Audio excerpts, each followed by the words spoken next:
श्री राधे सभी को। तो मैं आप लोगों से ना कुछ बातें करना चाहती हूँ, बहुत ज़्यादा नहीं, बहुत थोड़ी सी।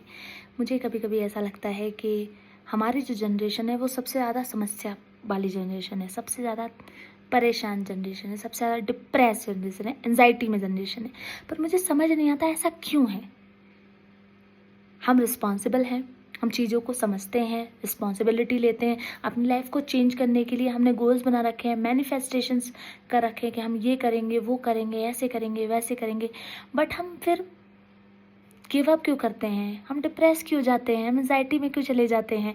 आपका डिप्रेस होना, एंजाइटी में जाना इस चीज़ का मतलब संकेत नहीं देता है कि आप कमज़ोर हैं। इस चीज़ का संकेत देता है कि आप बहुत ज़्यादा प्रयासरत हैं किसी चीज़ को करने के लिए, पाने के लिए आप बहुत ज़्यादा मतलब गोल ओरिएंटेड उत्सुक है कि आपको चाहिए ही चाहिए। लेकिन मुझे ऐसा लगता है कि मिलेगा, सब मिलेगा, लेकिन उसके लिए हम अपने आप को ख़त्म कर लें, अपने आप को परेशान करें, अपने आप को डिप्रेस कर ले, अपने आप को एंजाइटी में लेकर आ जाएं, अपने आप को इतना स्ट्रेस कर ले, ओवर स्ट्रेस कर ले कि जो हम करना चाहते हैं फिर वो हम कर ही ना पाए, हम स्ट्रेस में ही कहीं ना कहीं अपना जीवन एक बिता दें। तो मुझे ऐसा लगता है कि हमें इस स्ट्रेस से बाहर निकल के अपनी चीज़ों पर ध्यान देना चाहिए। देखो, परेशानी सबकी जीवन में है। अगर आपको लग रहा है कि आप ज़्यादा परेशान है तो आपके साथ वाला आपसे ज़्यादा परेशान होगा, लेकिन हम एक दूसरे को अपनी परेशानी बताने में हिचकिचाते भी हैं।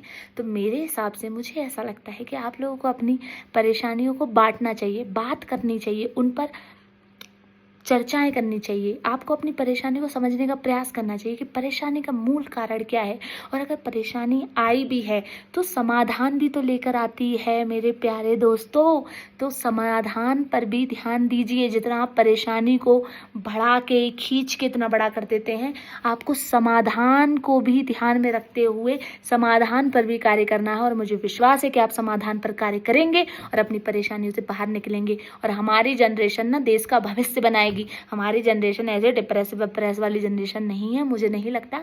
और मैं चाहती हूँ कि हमको मिलकर ये सबको बताना चाहिए कि हम बहुत ज़्यादा टैलेंटेड, स्किल्ड, एजुकेटेड एंड बहुत ज़्यादा कुछ करने वाली goal oriented, focus, discipline generation है, ना कि डिप्रेस, एंजाइटी, ओवर थिंकिंग। इतनी सारी चीज़ देख देख के मुझे ये लग गया है कि सच में हमारी जनरेशन डिप्रेस है, लेकिन नहीं है। हम डिप्रेस नहीं हैं। हम डिप्रेशन दे सकते हैं लेकिन डिप्रेशन ले नहीं सकते। Be happy, be nice, be kind, be humble and हमेशा ईश्वर पर भरोसा रखिए, क्योंकि जहाँ राम वहीं सारे पूरे होंगे काम। चलिए, राधे राधे, ध्यान रखिए अपना।